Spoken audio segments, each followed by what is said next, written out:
Welcome students, last class ছিল আমাদের protein এবং লিপিড নিয়ে। আজকে আমরা ক্লাস শুরু করছি এনজাইম এবং এনজাইমোলজি নিয়ে পড়ব। এনজাইমোলজিকে আমরা বলতে পারি a branch of biological science those deals with the enzymes present living cells. এনজাইমকে আমরা আবার অর্গানিক ক্যাটালিস্টও বলি। ইনঅর্গানিক ক্যাটালিস্ট থেকে একটু আলাদা, কিন্তু অর্গানিক ক্যাটালিস্ট এই কারণে বলা হয় যেহেতু কোষে উৎপন্ন হয় এবং প্রোটিন জাতীয় হয়। সো এনজাইম সকল প্রকার কোষের জৈব রাসায়নিক প্রক্রিয়াকে নিয়ন্ত্রণ করাচ্ছে। আমাদের কোষে প্রতিনিয়ত, আমরা যদি একটা লিভার কোষের উদাহরণ বলি, একটা লিভার কোষে প্রতি মিনিটে মোর দেন 1000 কেমিক্যাল রিঅ্যাকশান চলছে। এই প্রত্যেকটা রিঅ্যাকশান কোনো না কোনো এনজাইম দ্বারা কন্ট্রোল হচ্ছে।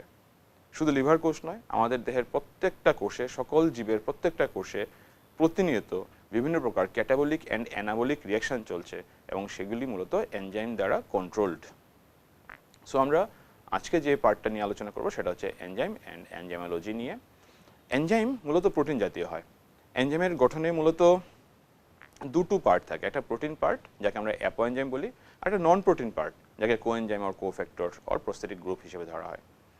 Apoenzyme completely protein, simple protein, আর কোএনজাইম বা কোফ্যাক্টর তারা কখনো অর্গানিক সাবস্টেন্স বা কখনো ইনঅর্গানিক মেটালস অর আয়ন্স হতে পারে।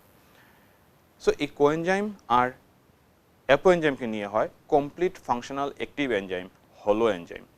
সো হলো এনজাইম অবস্থাতেই উৎসেচক মূলত ক্রিয়াশীল হয়।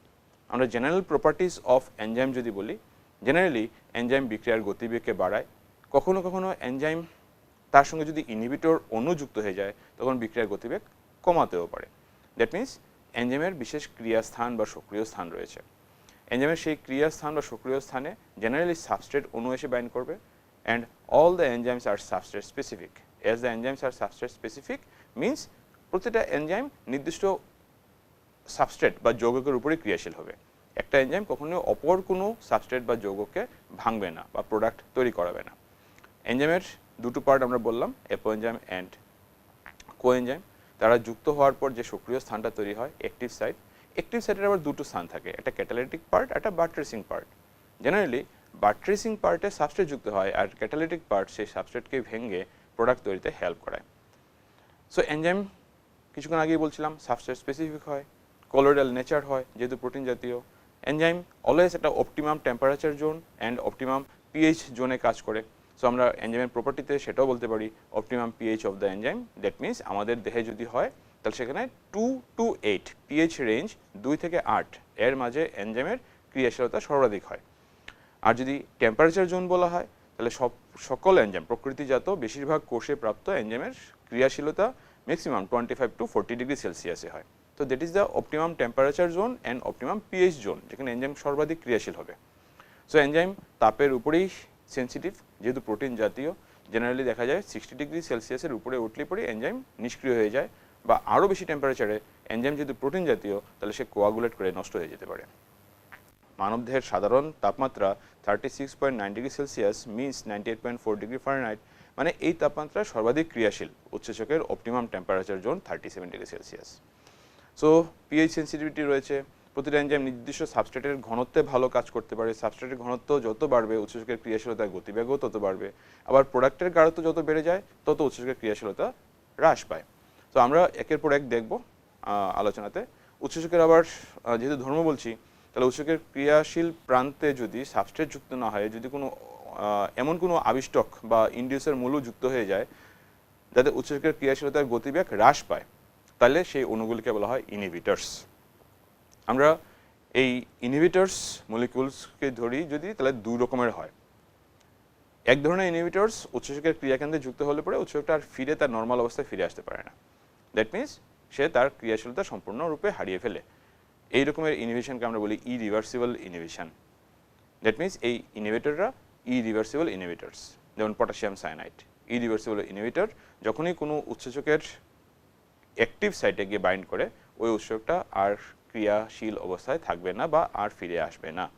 কিন্তু এমন কোনো ইনহিবিটর যারা সাবস্ট্রেটের সঙ্গে স্ট্রাকচারালি অলমোস্ট সেম, তার জন্য উৎসেচক বুঝতে পারে না, and they will compete with the substrate to binds with the enzymes active site. তখন সেই ইনহিবিটরসদেরকে আমরা রিভার্সিবল ইনহিবিটরস বলি। যেহেতু তারা কম্পিটিশন করছে সাবস্ট্রেটের সঙ্গে, তখন তাদেরকে আমরা টাইপ বলি competitive inhibitors. That means reversible ইনহিবিটরসকে আবার টাইপ করা হচ্ছে দুভাগে, প্রধানত তিনটা টাইপে বলা হয়: competitive, uncompetitive and non competitive inhibitors. এনজাইমের এই বেসিক আলোচনাতে যদি আমরা কোশ্চেন বলি, তাহলে এনজাইমের জেনারেল প্রপার্টিস নিয়ে আমাদের কোশ্চেন আসতে পারে, এনজাইম স্পেসিফিসিটি আমাদের কোশ্চেনে আসে, এনজাইমের অপটিমাম টেম্পারেচার, অপটিমাম পিএইচ নিয়ে আমাদের কোশ্চেন আসতে পারে। এছাড়া সাবস্ট্রেটের সঙ্গে এনজাইমের যে বিক্রিয়া হচ্ছে সেই বিক্রিয়া নিয়েও আমাদের কোশ্চেন আসতে পারে, কারণ এখানে এনজাইমের সঙ্গে সাবস্ট্রেটের যে যুক্ত হওয়া, সেই যুক্ত হওয়াটা বিজ্ঞানী ইমিল ফিশার তালা চাবি মতবাদের মাধ্যমে ব্যাখ্যা করার চেষ্টা করেছিলেন। তালা যদি সাইজে বড় হয়, তালা যদি এনজাইম হয়, তাহলে চাবিটা হচ্ছে সাবস্ট্রেট। দ্যাট মিনস প্রত্যেকটা তালার একটা নির্দিষ্ট খাঁজে একটা চাবির নির্দিষ্ট খাঁজকে যুক্ত হলে পরেই তালাটা খুলবে অথবা বন্ধ হবে। তাহলে সাবস্ট্রেট স্পেসিফিক এই কারণে বলা হচ্ছে, ইমেল ফিশারের দেওয়া মতবাদ অনুসারে enzymes are always substrate specific. But Koshland একটা মতবাদ দিয়েছেন, ইনডিউসড ফিট মডেল, যেখানে সাবস্ট্রেটের গঠনের সঙ্গে উৎসেচকের গঠন, ক্রিয়াকেন্দ্রের গঠন পরিপূরক হয় না, তারপরেও সাবস্ট্রেট গিয়ে উৎসেচকের ক্রিয়াকেন্দ্রে যুক্ত হয় এবং এনজাইম তখন তার ক্যাটালিটিক সাইটের পরিবর্তন ঘটিয়ে সাবস্ট্রেটের সঙ্গে ফিট হতে পারে। তার জন্যই এটাকে কোস্টল্যান্ড নাম দিয়েছিলেন induced fit model.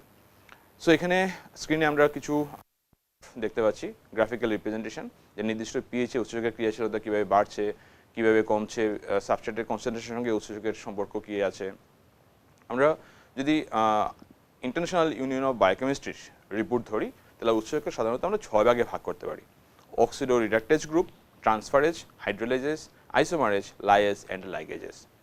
অক্সিডো reductase that mean যারা জারণ বিজারণ প্রক্রিয়ার সঙ্গে যুক্ত এবং জারণ বিজারণ প্রক্রিয়াকে নিয়ন্ত্রণ করতে পারে, যেমন dehydrogenase or oxidases, this are the examples. Transferases যারা একটা পার্টিকুলার স্পেসিফিক গ্রুপ একটা মলিকিউল থেকে আরেকটা মলিকিউলে ট্রান্সফার করছে, তারা ট্রান্সফারেজেস, যেমন ট্রান্সঅ্যামাইনেজ। ট্রান্সঅ্যামাইনেজ যারা অ্যামাইনো মূলককে একটা অ্যামাইনো অ্যাসিড থেকে অপর একটা অ্যামাইনো অ্যাসিডে ট্রান্সফার করছে, সো তারা ট্রান্সঅ্যামাইনেজ। হাইড্রোলেজেস যারা হাইড্রোলাইসিস করাচ্ছে সাবস্ট্রেটকে। ডাইজেস্টিভ এনজাইমস, আমাদের পরিপাক নালীতে যত পরিপাকের সঙ্গে যুক্ত উৎসেচক আছে সবাই এই হাইড্রোলেজ গোষ্ঠীতে আছে, কারণ জলের উপস্থিতি তারা সর্বাধিক ক্রিয়াশীল হয়। লাইজেস তারা non hydrolytic group or hydrolytic group removal এনজাইমের সঙ্গে তারা যুক্ত এবং তারা সাবস্ট্রেটের সঙ্গে কোনো গ্রুপের অপারেশন করায় না, বরং বাইরে থেকে কোনো গ্রুপকে এনে সাবস্ট্রেটের সঙ্গে অ্যাড করতে পারে, যেমন ডিকার্বক্সিলেজ অর অ্যালডোলেজেস। লাইগেজেস যাদের কাজ হচ্ছে জোড়া দেওয়া, দুটি পৃথক মলিকুলকে এনে জোড়া দিয়ে দেয়, সো তারা লাইগেজেস, যেমন সাইট্রিক অ্যাসিড সিনথেজ। আমরা ডিএনএ রেপ্লিকেশন যখন পড়বো ক্লাস 12-এ ওঠার পরে, সেখানেও লাইগেজ এনজাইমকে পাবো যারা ছোট ছোট ডিএনএ খণ্ডকে যুক্ত করে লম্বা ডিএনএ অণু বানাতে সাহায্য করে, সো তারা লাইগেজেস। সো ইন্টারন্যাশনাল ইউনিয়ন অফ বায়োকেমিস্ট্রির তথ্য অনুসারে আমরা 6 প্রকার উৎসেচককে চিনি মূলত। এবং এনজাইম যেহেতু সাবস্ট্রেট স্পেসিফিক, এখান থেকে আমাদের কোশ্চেন আসতে পারে। এখান থেকে আমাদের প্রধানত কোশ্চেন আসে যে উৎসেচকের ক্রিয়ার তালাচাবি মতবাদ ব্যাখ্যা করো, একটা খুবই ইম্পর্টেন্ট কোশ্চেন। মাইকেলিস এবং মেন্টেন তারা একটা খুব সুন্দর ইকুয়েশন দিয়ে উৎসেচকের ক্রিয়াশীলতার ব্যাখ্যা করেছিলেন, যে E plus S arrow P plus E, that means E এখানে enzyme, S means substrate, P means product. তাহলে বিক্রিয়ার পর উৎসেচক আবার তৈরি হয়েছে, মানে কি উৎসেচক বিক্রিয়ার পর তার নিজের স্ট্রাকচার হারায় না, অবিকৃত অবস্থায় উৎসেচক থাকে এবং উৎসেচক কন্টিনিউ কাজ করতে পারে যদি মাধ্যমে সাবস্ট্রেট থাকে, সাবস্ট্রেটের ঘনত্ব অপ্রতুল থাকে, তাহলে উৎসেচক কন্টিনিউয়াস কাজ করতে পারে। এটাই হচ্ছে মূলত উৎসেচক সম্পর্কে আমাদের পড়ার জায়গা। তারপরে আমরা যে পার্টটা নেক্সট পার্টটা যাব, এই চ্যাপ্টারের একটা last part, important part, nucleic acids. Nucleic acids that means DNA and RNA, deoxyribonucleic acids and ribonucleic acids. তাদের গঠনের মুখ্য যে একক আমরা বলি, আমরা এতক্ষণ ধরে শর্করা পড়ার সময় একক পড়েছিলাম মনোস্যাকারাইডস, লিপিড পড়ার সময় একক পড়েছি ফ্যাটি অ্যাসিড গ্লিসারল, প্রোটিন পড়ার সময় আমরা একক পড়েছি অ্যামাইনো অ্যাসিডস। তাহলে নিউক্লিক অ্যাসিড একক থাকবে, সেটা হচ্ছে নিউক্লিওটাইডস। নিউক্লিওটাইডস ডিএনএ যখন গঠন করবে তখন ডিঅক্সিরাইবোনিউক্লিওটাইডস হচ্ছে একক, আরএনএ অণু যখন গঠন করবে তখন রাইবোনিউক্লিওটাইডস হচ্ছে একক। এই ডিঅক্সি আর রাইবো এই দুই জায়গাতে একটা শব্দ আমরা যদি পার্থক্য হিসেবে চেক করি, আমরা স্ক্রিনে একটা ছবি দেখতে পাবো, রাইবোজ সুগার অ্যান্ড ডিঅক্সিরাইবোজ সুগারের একটা ছবি দেখব। 2 প্রাইম পজিশনে ডিঅক্সিরাইবোজের ক্ষেত্রে কার্বনের নিচে হাইড্রোজেন পরমাণুকে দেখা যাচ্ছে, যেখানে রাইবোজ সুগারের ক্ষেত্রে 2 প্রাইম পজিশনে কার্বনের নিচে একটা OH গ্রুপ আছে। তাহলে ডিঅক্সিরাইবোজ আর রাইবোজের ক্ষেত্রে মূল পার্থক্যটা এখানেই, 2 প্রাইম পজিশনে একটা অক্সিজেন পরমাণু ডিঅক্সিরাইবোজের ক্ষেত্রে নেই, তার জন্যই ডিঅক্সি, দ্যাট মিনস একটা অক্সিজেন পরমাণু কম আছে। সো এই ডিঅক্সিরাইবোজ সুগার যখন ডিএনএ অণু গঠন করছে, সেই শর্করার নাম অনুসারেই নিউক্লিক অ্যাসিডের নাম হয়েছে ডিঅক্সিরাইবোনিউক্লিক অ্যাসিড। রাইবোজ সুগার যখন কোনো নিউক্লিক অ্যাসিড গঠন করছে, রাইবোজ সুগারের নাম অনুসারে হচ্ছে রাইবোনিউক্লিক অ্যাসিড। যেহেতু শব্দে নিউক্লিক অ্যাসিড শব্দ অ্যাড হয়েছে, দ্যাট মিনস কোনো একটা অ্যাসিডিক মূলকও তার সঙ্গে যুক্ত হয়েছে, ফসফরিক অ্যাসিড যুক্ত হয়েছে। তার আমরা বলতে পারি নিউক্লিওটাইডস তৈরির যদি আমরা একক বলি, তাহলে কি কি উপাদান নিয়ে নিউক্লিওটাইডস তৈরি হয়েছে? Adenine, guanine, cytosine, thymine, uracil, এই 5 প্রকার নাইট্রোজেন বেস আমাদের কোষে তৈরি হয়। সেই 5 প্রকারের মধ্যে এডেনিন, গুয়ানিন, সাইটোসিন, থায়ামিন মিলে ডিএনএ তৈরি করে। থায়ামিনের পরিবর্তে ইউরাসিল আরএনএতে পাওয়া যায়। That means adenine, guanine, cytosine and uracil মিলে তৈরি করছে আরএনএ অণু। These are nitrogen bases. Nitrogen বেসের সঙ্গে যখন সুগার অণু এসে যুক্ত হয়, ribose sugar or deoxyribose sugar, তখন নিউক্লিওসাইড তৈরি হয়। আর নিউক্লিওসাইডের সঙ্গে যখন ফসফরিক অ্যাসিড অণু এসে যুক্ত হয়, তখন নিউক্লিওটাইডস তৈরি হয়। এই নিউক্লিওটাইডসগুলোই মূলত গঠনগত একক নিউক্লিক অ্যাসিড, ডিএনএ বা আরএনএ অণুর। এখানে নাইট্রোজেন বেসের ছবিও আমরা স্ক্রিনে দেখতে পাবো। নাইট্রোজেন বেসকে আমরা দুই ভাগে ভাগ করি, পিউরিন অ্যান্ড পিরিমিডিনস। পিউরিন রূপে রয়েছে এডেনিন, গুয়ানিন। পিরিমিডিনস রূপে 3 প্রকার পিরিমিডিনস আমরা পাচ্ছি, সাইটোসিন, ইউরাসিল অ্যান্ড থাইমিন। এ হচ্ছে ছবিতে সমস্ত নিউক্লিওটাইডস।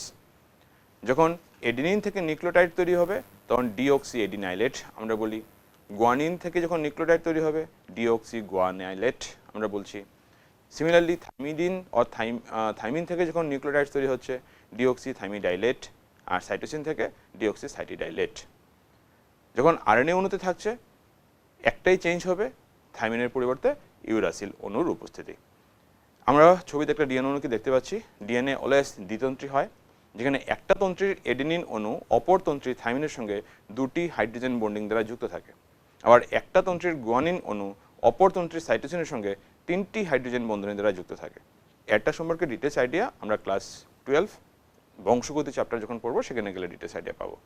সিমিলারলি এই যেখানে দেখো, এখানে দেখা যাচ্ছে কিভাবে নিউক্লিওটাইডস অণু পরস্পর হাইড্রোজেন বন্ডিং দ্বারা যুক্ত হয়েছে, ডিএনএ স্ট্রাকচার। ফাইনালি আমরা আরএনএর দিকে যাচ্ছি। কোষে আরএনএ, আমাদের কোষে আরএনএ মূলত রয়েছে প্রোটিন তৈরির সিগন্যাল হিসেবে, প্রোটিন তৈরি করতে হেল্প করছে। আমাদের কোষে প্রোটিন তৈরি করার জন্য প্রথমত 3 প্রকার আরএনএ রয়েছে, এমআরএনএ, আরআরএনএ এবং টিআরএনএ। সো এই পর্যন্ত হচ্ছে আমাদের বায়োমলিকুল চ্যাপ্টার। এখান থেকে আমরা অনেক শর্ট কোয়েশ্চেন্স বা এমসিকিউ আমাদের নিট পরীক্ষায় পেতে পারি। আমাদের ক্লাস 11-এর পরীক্ষার জন্য যদি আমরা বলি, টিআরএনএ এর গঠন, ডিএনএ অণুর গঠন এবং তাদের এককের গঠন নিয়ে আমাদের কোয়েশ্চেন আসতে পারে, ডিএনএ আরএনএ অণুর পার্থক্য আসতে পারে। Thank you to all of you.